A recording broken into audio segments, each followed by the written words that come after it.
next door. I think I am not a spoilsport, but there's one thing I deplore, and that is a party next door.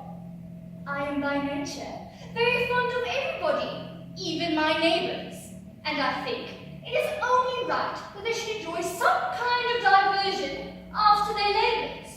But why don't they get their diversion by going to the movies, the Comédie Française, or the Commedia dell'arte?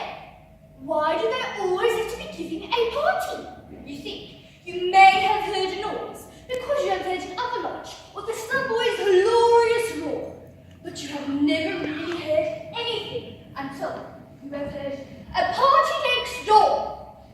The guests stampede like elephants in wooden shoes and gallop like desperate polo players. The women are all coloratura sopranos and the men hog callers and training actors and solo saxophone players. The guests get on one end of the house and the other half on the other side of the yard, and they yell to each other. And when the patrolman looks in from his beat, they do not moderate or stop. No, they seduce the couple. And by dawn's early night, when you finally doze off in the night, they wake you up shouting, "Good night!"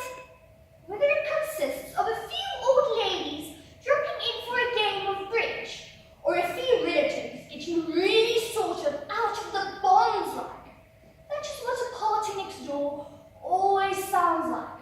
So when you see someone with a hoarse voice, eyes red rimmed and sore, and a pale face, it doesn't mean they have been at a party themselves.